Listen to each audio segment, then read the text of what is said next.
दोस्तों, आज हम आपको एक ऐसी तमिल वेब सीरीज की कहानी बताने वाले हैं जिसे साउथ सिनेमा की सबसे बेहतरीन वेब सीरीज माना जाता है। ये सीरीज पूरी तरह से मिस्ट्री और थ्रिलर से भरी हुई है, जिसमें हर सीन आपको हैरान कर देगा। अगर आप सस्पेंस और थ्रिलर के शौकीन हैं, तो इसे मिस करना आपके लिए मुश्किल होगा। इस सीरीज का नाम है सूडल द वोर्टेक्स सीजन 2 और इसकी IMDb रेटिंग है 8.1। दोस्तों, इसका पहला सीजन भी आपको खूब पसंद आया था, जिसे आप हमारे चैनल पर देख सकते हैं। उसका लिंक आपको डिस्क्रिप्शन बॉक्स में दे दिया गया है। लेकिन कहानी को अच्छे से समझने के लिए पहले ये जानना जरूरी है कि सूडल शब्द का मतलब क्या होता है। दरअसल सूडल तमिल भाषा का शब्द है, जिसका अर्थ होता है भंवर, यानी एक ऐसी चीज जो आपको अपनी गहराइयों में खींच ले और बाहर निकलना मुश्किल कर दे। अंग्रेजी में इसे वॉर्टेक्स कहते हैं। इस सीरीज की कहानी भी कुछ ऐसी ही है। एक बार जब आप इसमें डूबेंगे, तो हर सीन आपको और गहराई में ले जाता जाएगा और आप इससे नजरें हटाने में पूरी तरह से विफल हो जाएंगे। तो चलिए अब बिना देरी किए शुरू करते हैं इस शानदार सीरीज की स्टोरी। लेकिन उससे पहले इस वीडियो को लाइक करके चैनल को सब्सक्राइब जरूर कर लीजिए। पहले एपिसोड की शुरुआत होती है नंदिनी से, जो इस समय जेल में बंद है, क्योंकि पहले सीजन के अंत में उसने गुना की हत्या कर दी थी। इस वजह से उसे कोर्ट में पेश किया जाता है, जहां विपक्ष के वकील का कहना है कि ये कोई मामूली मामला नहीं, बल्कि गंभीर अपराध है और इसे सेल्फ डिफेंस नहीं माना जा सकता। उनका तर्क है कि नंदिनी को उम्र कैद की सजा होनी चाहिए। वहीं नंदिनी के वकील का दावा है कि उसने ये कदम अपनी रक्षा के लिए उठाया था, क्योंकि गुना पिछले 10 सालों से उसका शोषण कर रहा था। इस बार नंदिनी पूरी तरह से तैयार थी, लेकिन उसकी गलती ये थी कि उसने चक्रवर्ती की बंदूक अपने पास रख ली थी। वकील अदालत से नंदिनी को बरी करने की मांग करता है। कोर्ट की सुनवाई के बाद नंदिनी चक्रवर्ती से मिलती है, जो उसे दिलासा देता है कि वो जल्द ही जेल से रिहा हो जाएगी। वो बताता है कि चेलप्पा सर उसकी रिहाई के लिए कड़ी मेहनत कर रहे हैं और उन्होंने वादा किया है कि नंदिनी को जल्द से जल्द जेल से बाहर निकाला जाएगा। इसके बाद चक्रवर्ती चेलप्पा सर के घर की ओर रवाना हो जाता है। असल में चेलप्पा सर और चक्रवर्ती के पिता बहुत ही पुराने और करीबी दोस्त थे। चेलप्पा सर ने ही चक्रवर्ती की परवरिश की थी और उसे पढ़ाया लिखाया था। इस वजह से चक्रवर्ती उन्हें अपने पिता समान मानता है। जिस गांव में चेलप्पा सर रहते हैं, वहाँ हर साल एक भव्य देवी उत्सव मनाया जाता है। ये उत्सव लगभग 9 से 10 दिनों तक चलता है, जिसमें पूरा गांव शामिल होता है। इस उत्सव के दौरान चेलप्पा सर झंडा फहराते हैं, क्योंकि गांव के लोग उन्हें गहरी श्रद्धा से देखते हैं। लेकिन तभी कुछ लोग आपस में झगड़ने लगते हैं। जब चेलप्पा सर वहां पहुंचते हैं, तो पता चलता है कि 3 लोगों के बीच विवाद हो रहा है। दरअसल इस त्योहार के दौरान ये पहले ही तय कर लिया गया था कि 900 मीटर की जमीन पर कौन व्यापार करेगा। लेकिन अब कुछ लोग अपना फैसला बदलना चाहते हैं, जिससे ये झगड़ा हो गया। चेलप्पा सर मामला सुलझाने के लिए कहते हैं कि ये जमीन तीनों में बराबर बांट दी जाए। अगर वो ये हल नहीं निकाल सकते, तो वो कोर्ट से आदेश लेकर इस जमीन पर स्टे लगवा देंगे और अगर जरूरत पड़ी तो पूरे त्योहार पर भी रोक लगवा देंगे। ये सुनकर सभी लोग उनकी बात मानने के लिए तैयार हो जाते हैं और झगड़ा शांत हो जाता है। इसके बाद चेलप्पा सर अपने घर लौटते हैं, जहां हम देखते हैं कि वो अपनी पत्नी मालती और चक्रवर्ती के साथ खाना खा रहे होते हैं। चक्रवर्ती मालती को मालती माँ कहकर बुलाता है, क्योंकि वो उन्हें अपनी माँ की तरह मानता है। इसी दौरान सुंदर भी घर आता है, लेकिन उसके और चेलप्पा सर के बीच हमेशा से दूरी रहती है। सुंदर अधिकतर समय अपनी नौकरी में व्यस्त रहता है और घर कम ही आता है। थोड़ी देर बाद चेलप्पा सर चक्रवर्ती से कहते हैं कि वो अगले दिन सुबह समुद्र किनारे बने कॉटेज पर मिले। वहाँ वो उसे उसके पिता की कुछ पुरानी चिट्ठियाँ दिखाएंगे और कुछ खास बातें साझा करेंगे। अगले दिन चक्रवर्ती तय समय पर कॉटेज पहुँच जाता है। वो दरवाजे पर दस्तक देता है, लेकिन अंदर से कोई जवाब नहीं आता। जब वो फोन मिलाता है, तब भी कोई रिस्पॉन्स नहीं मिलता। डाउट होने पर वो खिड़की के अंदर झांकता है और जो देखता है उसे देखकर पूरी तरह से सन्न रह जाता है। असल में चेलप्पा सर मृत अवस्था में पड़े हुए थे। चक्रवर्ती तुरंत पुलिस स्टेशन कॉल करता है, जहां उसकी बात SI मूर्ति से होती है। मूर्ति और उसकी टीम तुरंत घटना स्थल पर पहुंचती है। चक्रवर्ती मूर्ति को पूरी घटना बताता है और ये भी कहता है कि वो खुद भी एक पुलिस अधिकारी है, लेकिन एक छोटे से मामले के कारण लीव पर चल रहा है। जब पुलिस टीम अंदर जाती है, तो मूर्ति और उसके कांस्टेबल को ये आत्महत्या का मामला लगता है। उनका मानना था कि चेलप्पा सर ने खुद को गोली मार ली है, लेकिन चक्रवर्ती इस तर्क को नकार देता है। वो कहता है कि अगर ये आत्महत्या होती तो वहाँ गन जरूर मिलती, लेकिन घटना स्थल पर गन मौजूद नहीं थी। तभी वहाँ डीआईजी सर पहुँचते हैं और मामले की जानकारी लेते हैं। चक्रवर्ती डीआईजी सर को भी समझाता है कि ये आत्महत्या नहीं, हत्या है। ये एक गहरी साजिश है जिसमें कई राज छिपे हो सकते हैं। डीआईजी सर इस केस को गंभीरता से लेते हैं और अपने वरिष्ठ अधिकारियों को कॉल करके चक्रवर्ती के बारे में जानकारी लेते हैं। उन्हें पता चलता है कि नंदिनी ने गुना को चक्रवर्ती की ही गन से मारा था और चक्रवर्ती अपनी गन सही से संभाल नहीं पाया था, इसलिए उसे कुछ समय के लिए सस्पेंड कर दिया गया था। लेकिन अब वो लीव पर था। डीआईजी सर ये भी जानते थे कि एसआई मूर्ति और चेलप्पा सर के संबंध अच्छे नहीं थे, इसीलिए वो ये केस मूर्ति को देना नहीं चाहते थे। इसके बाद डीआईजी सर शहर के कुछ प्रभावशाली लोगों से मिलते हैं, जो वही लोग थे जो त्योहार के दौरान व्यापारिक जमीन को लेकर झगड़ा कर रहे थे। वो इस घटना को छुपाने का फैसला करते हैं, क्योंकि अगर चेलप्पा सर की हत्या की खबर बाहर आई तो इससे पूरा त्योहार रुक सकता था। वो ये तय करते हैं कि चेलप्पा सर का अंतिम संस्कार किसी अलग रास्ते से किया जाएगा और उनकी चिता को समुद्र के किनारे ले जाकर जलाया जाएगा। थोड़ी देर बाद मालती माँ कॉटेज के पास पहुँचती हैं। उन्हें पहले ही अंदेशा हो चुका था कि कुछ अनहोनी हो गई है, लेकिन जब वो अंदर जाकर चेलप्पा सर का शव देखती है तो वो सदमे में आ जाती है। उन्हें जैसे तैसे संभाला जाता है। इसी बीच चक्रवर्ती को एक अजीब आवाज सुनाई देती है। ये आवाज एक अलमारी के अंदर से आ रही थी। जब वो अलमारी खोलता है तो अंदर खून से लथपथ एक लड़की बैठी होती है। उसके हाथ में एक गन होती है। ये गन देखकर चक्रवर्ती और मूर्ति दोनों हैरान रह जाते हैं। पहली नजर में ऐसा ही लगता है कि यही लड़की चेलप्पा सर की खूनी है, लेकिन चक्रवर्ती तुरंत ये बात नकार देता है। वो कहता है कि अगर इस लड़की ने हत्या की होती तो वो अलमारी में बंद कैसे होती। अलमारी बाहर से लॉक्ड थी, जिससे साफ था कि कोई और इस साजिश के पीछे है। अब ये मामला और भी गहरी गुत्थी में उलझता जा रहा था। चक्रवर्ती सोचता है कि सबसे पहले उसे उस लड़की से पूछताछ करनी चाहिए, लेकिन वो लड़की कुछ भी बोलने को तैयार नहीं होती। चक्रवर्ती उससे कई सवाल करता है। तुम चेलप्पा सर को कैसे जानती हो? तुम वहाँ क्या कर रही थी? लेकिन वो एक शब्द भी नहीं बोलती। ऐसा लगता है मानो वो गहरे सदमे में है। एसआई मूर्ति भी उससे कई सवाल करता है, लेकिन उसे भी कोई जवाब नहीं मिलता। दूसरी तरफ जेल में नंदिनी की दोस्ती एक ट्रांसजेंडर से हो जाती है। ये ट्रांसजेंडर भी अपनी फैमिली से अलग कर दिया गया था।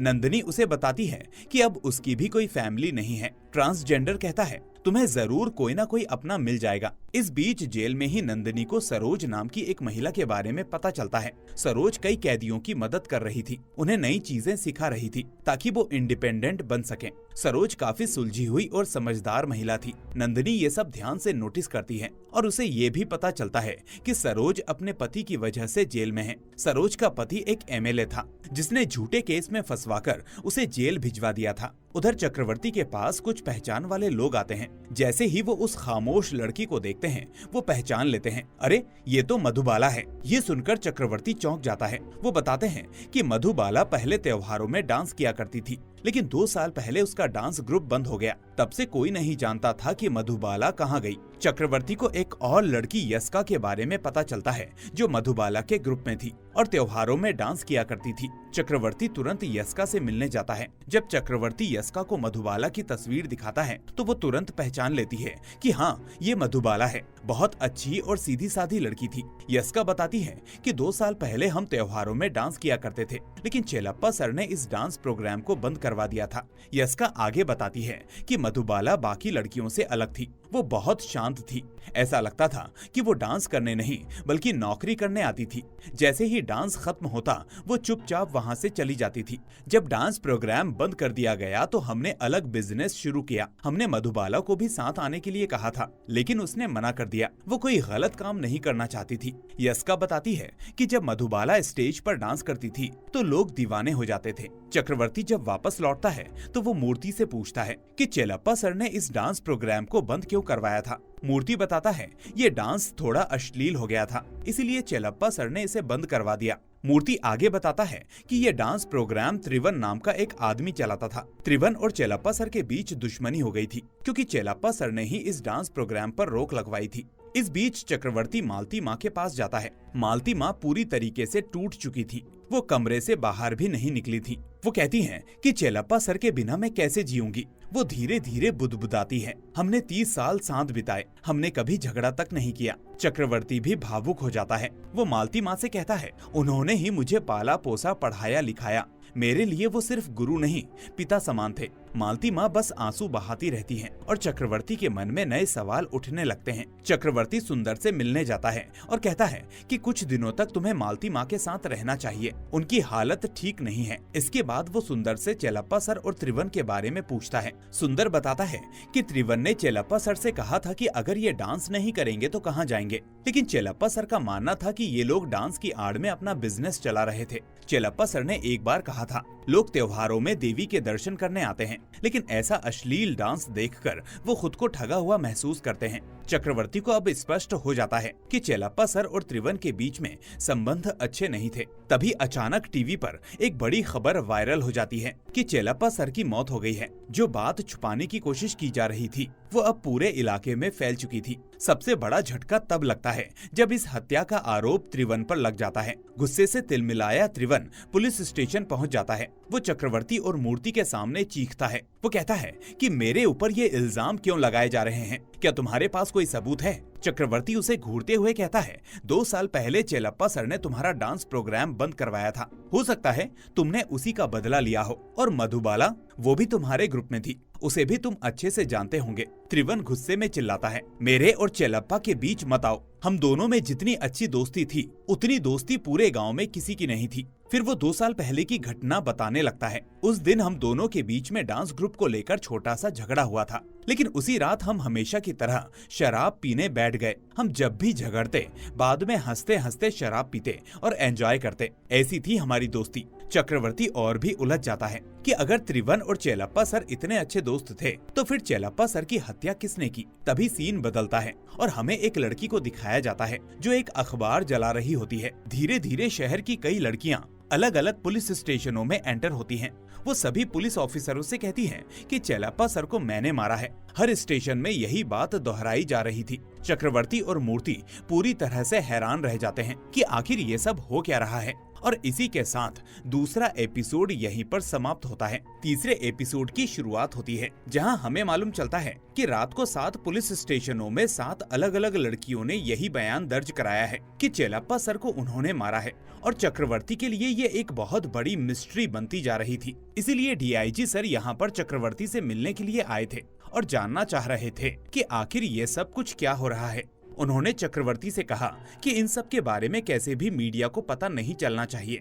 इसके बाद चक्रवर्ती और मूर्ति उन 7 लड़कियों के बयान लेने के लिए आगे बढ़ते हैं। 7 लड़कियों में पहली लड़की थी नाची, जो बताती है कि चेलप्पा सर ने मर्डर वाली रात उसे अपने कॉटेज पर बुलाया था। वो डरते डरते वहां पहुंची। जैसे ही उसने दरवाजा खोला तो सामने चेलप्पा सर खड़े थे। थोड़ी देर बाद जब वो अंदर पहुंची तो उसने देखा कि उनके टेबल पर एक गन रखी हुई थी। ये देखकर वो पूरी तरह से डर गई थी, लेकिन बाद में उसने वही गन उठाकर उनके ऊपर शूट कर दिया और उन्हें जान से मार दिया। चेलप्पा सर तुरंत ही वहीं पर गिर पड़े और उनकी मौत हो गई। लेकिन चौंकाने वाली बात ये थी कि बाकी 6 लड़कियों ने भी बिल्कुल यही बयान दिया था। ये देखकर चक्रवर्ती और मूर्ति पूरी तरह से हैरान रह जाते हैं कि आखिर ये कैसे पॉसिबल है कि 7 लड़कियां एक ही तरह की कहानी बता रही हैं। एक और खास बात ये थी कि इन 7 लड़कियों ने कभी एक दूसरे को नहीं देखा था, ना ही वो एक दूसरे को जानती थी। जब इनके मोबाइल फोन चेक किए गए तो इन 7 लड़कियों के मोबाइल फोन में किसी का नंबर सेव नहीं था। वो पूरी तरह से अलग अलग जीवन जी रही थी और उनके परिवारों के बारे में भी कोई खास जानकारी नहीं थी। अब चक्रवर्ती के लिए ये समझना और भी मुश्किल हो गया था कि आखिर इन 7 लड़कियों का चेलप्पा सर से क्या रिश्ता था और उन्होंने उनका कत्ल क्यों किया। दूसरी तरफ हम जेल में सरोज को देखते हैं, जिसके साथ नंदिनी भी खड़ी होती है। नंदिनी सरोज को देखकर समझ जाती है कि वो उन महिलाओं में से थी जो हमेशा दूसरों की मदद करने में विश्वास रखती थी। तभी जेल अधीक्षक उसे अपने पास बुलाती है और एक दुखद खबर देती है कि तुम्हारे वकील चेलप्पा सर अब इस दुनिया में नहीं रहे, किसी ने उनकी हत्या कर दी। ये सुनकर नंदिनी के पैरों तले जमीन खिसक जाती है। वो रोने लगती है क्योंकि चेलप्पा सर ही उसकी आखिरी उम्मीद थे। इसके बाद नंदिनी की वीडियो कॉल पर जज साहब से बात होती है। वो भी गंभीर होते हुए कहते हैं, अभी हालात ठीक नहीं है। कानूनी प्रक्रिया के अनुसार अगर किसी केस के दौरान वकील की मृत्यु हो जाए तो फैसला आने में देरी हो सकती है। तुम्हारा केस दोबारा ट्रायल में जा सकता है, नंदिनी के लिए ये खबर किसी झटके से कम नहीं थी। अगर केस फिर से शुरू हुआ तो सजा भी हो सकती है। चेलप्पा सर तो कुछ ही दिनों में उसे रिहा करवाने वाले थे। अब चक्रवर्ती और मूर्ति इस केस में और भी गहराई से फंसते जा रहे थे कि क्या इन सातों लड़कियों ने मुथ्थू को बचाने के लिए ये सब किया है। क्योंकि जब उन्हें पता चला कि मुथ्थू गिरफ्तार हो चुकी है, तभी उन्होंने खुद को पुलिस के हवाले कर दिया ताकि मामला भटकाया जा सके। अगर सच्चाई का पता लगाना है तो हमें इनके आपसी संबंधों को जांचना होगा कि ये कहाँ पली बढ़ी, कहाँ रहती हैं और क्या ये सच में एक दूसरे को नहीं जानती। इन सवालों के जवाब ही इस गुत्थी को सुलझा सकते थे। अब ये सातों लड़कियां और मुथ्थू मिलाकर 8 हो जाती हैं और इन्हें जेल में नहीं रखा जा सकता था, इसलिए इन्हें जुडिशियल कस्टडी में भेज दिया जाता है।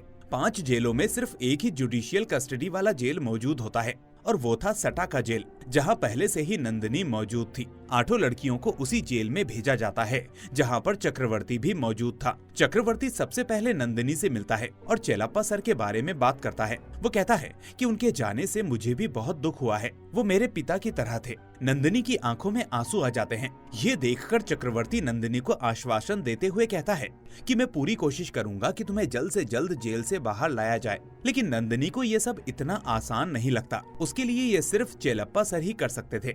इसके बाद चक्रवर्ती नंदिनी को एक खास जिम्मेदारी सौंपता है। वो कहता है कि चेलप्पा सर के मर्डर की जांच में हमें तुम्हारी मदद चाहिए। इन 8 लड़कियों के बारे में हमें और जानने की जरूरत है। तुम्हें क्या लगता है, क्या ये सभी एक दूसरे को जानती हैं? मुझे लगता है कि उन्होंने मिलकर ये सब प्लान किया है, इसलिए मैं चाहता हूँ कि तुम इन लड़कियों पर नजर रखो। तुम इस जेल में मेरी आंख और कान बनकर रहो। अगर इनके आपसी संबंध के बारे में कुछ भी मालूम चले तो मुझे तुरंत बताना, क्योंकि अगर हमने इनके बीच की कड़ी खोज निकाली तो हम चेलप्पा सर के मर्डर केस को भी जल्द से जल्द सुलझा सकते हैं। नंदिनी इस जिम्मेदारी को एक्सेप्ट कर लेती है और जेल में उन 8 लड़कियों पर नजर रखने लगती है।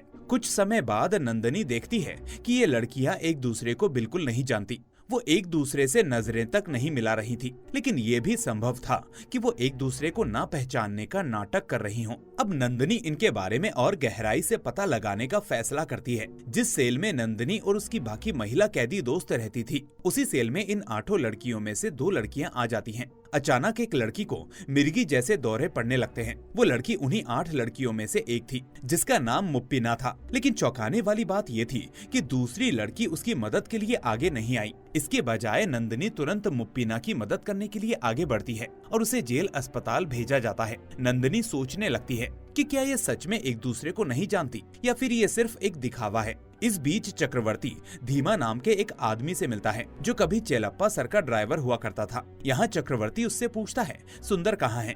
धीमा को सुंदर का पता था, लेकिन वो शराब के नशे में था। उसी दिन चेलप्पा सर का अंतिम संस्कार होने वाला था। चक्रवर्ती और धीमा सुंदर को खोजकर अंतिम संस्कार वाली जगह तक ले जाते हैं। अंतिम संस्कार के दौरान धीमा अपने हाथ से एक ताबीज उतारता है जो उसने पिछले 14 सालों से पहना हुआ था। वो कहता है कि अगर मैं इसे 1 साल और पहनता तो मुझे काली माता के गेटअप वाला रोल मिल जाता। दूसरी ओर जेल में नंदिनी देखती है कि कुछ पुरानी महिला कैदी इन नई लड़कियों को गलत नजरों से देख रही है और उनके साथ अच्छा बर्ताव नहीं कर रही है। लेकिन इन लड़कियों ने भी किसी तरह से जवाब देना सीख लिया था। वो बिना डरे उन कैदियों को भला बुरा कह रही थी, जैसे कि वो यहाँ कई दिनों से रह रही हों। ये देखकर नंदिनी को अच्छा लगा और वो समझ जाती है कि ये लड़कियाँ कमजोर नहीं हैं, ये बहुत ज्यादा सेल्फ कॉन्फिडेंट है और अपनी रक्षा करना जानती हैं। इस बीच चक्रवर्ती इन लड़कियों के आपसी संबंधों की कड़ी जोड़ने की कोशिश कर रहा था। सोशल मीडिया की जाँच के दौरान उसे कुछ वीडियोज मिलते हैं जिसमें कुछ लड़कियाँ क्रिकेट खेल रही थी,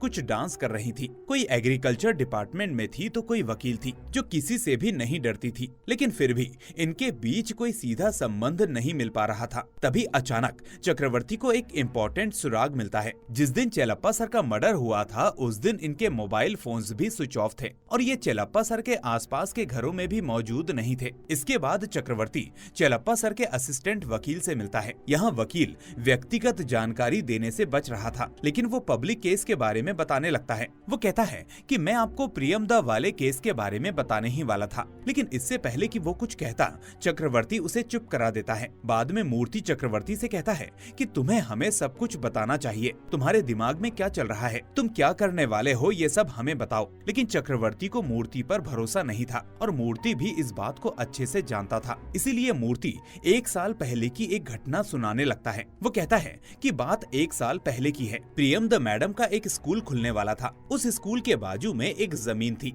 उस जमीन को प्रियम द मैडम ने घूस के तौर पर मूर्ति के नाम पर कर दिया था, लेकिन चेलप्पा सर ने इस पर केस कर दिया। इसके चलते मूर्ति को कुछ महीनों के लिए सस्पेंड कर दिया गया। यही वजह थी कि मूर्ति और चेलप्पा सर के बीच बिल्कुल भी नहीं बनती थी। अब सीन वापस प्रेजेंट में आ जाता है। मूर्ति और चक्रवर्ती प्रियम द मैडम के स्कूल पहुंचते हैं। इसी स्कूल में मूर्ति का बेटा भी पढ़ता था, लेकिन मूर्ति का बेटा उससे ज्यादा घुलता मिलता नहीं था। मूर्ति उसे छूने की बहुत कोशिश करता है, लेकिन उसका बेटा कोई रिस्पॉन्स नहीं देता। इसके बाद चक्रवर्ती प्रियम द मैडम से मिलता है और पूछता है कि आपके स्कूल में क्या चल रहा है, क्या आप हमें बता सकती हैं? इसके बाद चक्रवर्ती उन लड़कियों की तस्वीरें दिखाता है और पूछता है कि क्या आप इन लड़कियों को जानती हैं? लेकिन प्रियम द मैडम साफ मना कर देती हैं और कहती हैं कि इनमें से किसी भी लड़की को मैं नहीं जानती। प्रियम द मैडम चेलप्पा सर के बारे में भी बात करती है। वो बताती है कि वो एक नेक इंसान थे, हमारे बीच नोक झोंक जरूर हुई थी, लेकिन हम एक दूसरे से हमेशा अच्छा व्यवहार ही करते थे। दूसरी ओर जेल में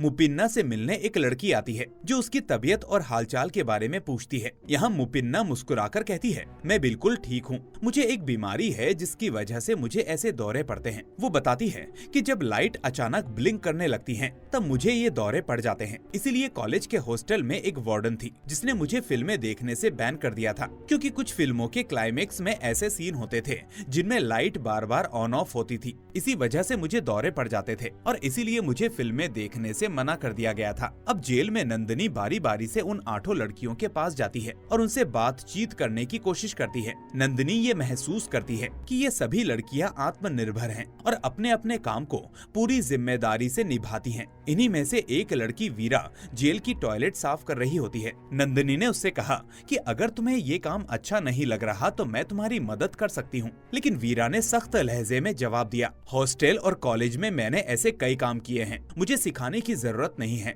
दूसरी तरफ हम सुंदर को देखते हैं जो अपने पिता की अस्थियां विसर्जित कर रहा होता है। वहीं मालती माँ और चक्रवर्ती भी मौजूद होते हैं। चक्रवर्ती ने मालती माँ से पूछा कि क्या सुंदर हमेशा से इतना गुस्सैल रहा है। इसके बाद चक्रवर्ती धीमा से मिलने के लिए निकल पड़ता है। उसे धीमा पर शक हो रहा था। धीमा से मिलने पर चक्रवर्ती ने सीधे सवाल किया, तुम तो चेलप्पा सर के ड्राइवर थे, उस रात तुम कहाँ थे? उसने उन 8 लड़कियों के बारे में भी पूछना चाहा, लेकिन अचानक धीमा वहाँ से भागने लगा। चक्रवर्ती हैरान रह गया कि आखिर इसे ऐसा क्या मालूम था, लेकिन बिना कुछ बताए धीमा तेजी से वहाँ से निकल गया। कुछ देर बाद चक्रवर्ती के पास नंदिनी का फोन आता है। नंदिनी कहती है, मुझे नहीं पता कि तुम इन 8 लड़कियों के बारे में क्या जानना चाहते हो, लेकिन एक बात तो साफ है, ये सब एक दूसरे को जानती हैं। इनका कोई ना कोई आपसी ताल्लुक जरूर है। ये शायद किसी हॉस्टल या कॉलेज में एक साथ रही हैं। इसके बाद एक और चौंकाने वाली जानकारी सामने आई। इन 8 में से 3 लड़कियों को एक ट्रस्ट से पैसा मिलता था। उनकी पूरी पढ़ाई उसी ट्रस्ट के जरिए हुई थी और ये ट्रस्ट किसका था? प्रियम द मैडम का। चक्रवर्ती समझ चुका था कि प्रियम द मैडम इस मामले में कुछ न कुछ जरूर जानती हैं, इसलिए वो फिर से उनसे मिलने पहुंचता है। वो कहता है कि जब मैंने पूछा था कि आप इन लड़कियों को जानती हैं तो आपने कोई जवाब नहीं दिया, लेकिन अब पता चला है कि आपके ट्रस्ट ने ही इनकी पढ़ाई करवाई थी। इस बार प्रियम द मैडम ने कोई झूठ नहीं बोला। उन्होंने कहा कि सिर्फ 3 नहीं, इन सभी 8 लड़कियों की जिम्मेदारी मेरी थी। इसके बाद प्रियम द मैडम ने 10 साल पुरानी एक कहानी सुनाना शुरू की। वो कहती हैं कि बात 10 साल पहले की है। हमारे स्कूल को खुले सिर्फ 2 साल ही हुए थे, लेकिन तभी एक बड़ी समस्या आ गई। स्कूल के खाने से एक छात्र को फूड पॉइजनिंग हो गई और उसकी मौत हो गई। मैंने घूस देकर ऑटोप्सी रिपोर्ट बदलवा दी थी, लेकिन चेलप्पा सर को इस बारे में सब कुछ पता था। चेलप्पा मुझे ब्लैकमेल करने लगा। उसने कहा कि अगर मैं जेल नहीं जाना चाहती और स्कूल को बचाना चाहती हूँ तो मुझे उसका एक काम करना होगा। उसने मुझे एक वैन के पास बुलाया। उस वैन में 8 लड़कियाँ थी। उसने कहा कि इन्हें गायब कर दो, मैं जब चाहूँ इनसे मिलूंगा और किसी को भी इन लड़कियों के बारे में खबर नहीं लगनी चाहिए। चेलप्पा ने मुझसे ये काम जबरदस्ती करवाया। प्रियम द मैडम की आंखों में पछतावे के आंसू थे। अब जब चक्रवर्ती ने ये सब सुना तो उसकी रूह कांप उठी। वो कहता है कि जिस इंसान को मैं पिता समान मानता था वो एक राक्षस निकला। प्रियम द मैडम ने कहा कि जहाँ भी गवाही की जरूरत होगी मैं तैयार हूँ। उन लड़कियों के लिए मैं कुछ भी करूंगी। जब तुमने उनकी तस्वीरें दिखाई तो मैं खुश थी कि वो अभी भी जिंदा हैं। उन्होंने आगे बताया कि ये लड़कियां बहुत ही होशियार और आत्मनिर्भर हैं। उन्होंने अपनी जिंदगी में कई उतार चढ़ाव देखे हैं। इसके बाद चक्रवर्ती काली माँ के फेस्टिवल में पहुंचता है। वो शायद धीमा से मिलने वाला था। उधर जेल में नंदिनी को एक और राज पता चलता है कि ये 8 लड़कियां एक जगह इकट्ठी हो रही हैं। लेकिन आखिर क्यों, इसका जवाब उसके पास नहीं था। और ये जानने के लिए नंदिनी उन्हें दूर से देखती है। वो देखती है कि वो 8 एक सर्कल बनाकर बैठी थी और वो रो रही थी। ये देखकर अब नंदिनी को यकीन हो जाता है कि जरूर इन सभी का एक दूसरे से कोई ना कोई गहरा कनेक्शन है। और इसी के साथ तीसरा और चौथा दोनों एपिसोड समाप्त हो जाते हैं। तो दोस्तों, अभी तक की कहानी अगर आपको पसंद आई हो तो इस वीडियो को लाइक जरूर कर लीजिए और बाकी एपिसोड्स नेक्स्ट वीडियो में आपको मिल जाएंगे। लेकिन उसके लिए सबसे पहले इस चैनल को सब्सक्राइब जरूर कर लीजिए ताकि नेक्स्ट पार्ट आपसे मिस ना हो। तब तक के लिए आप अपना ख्याल रखिए एंड थैंक्स फॉर वॉचिंग।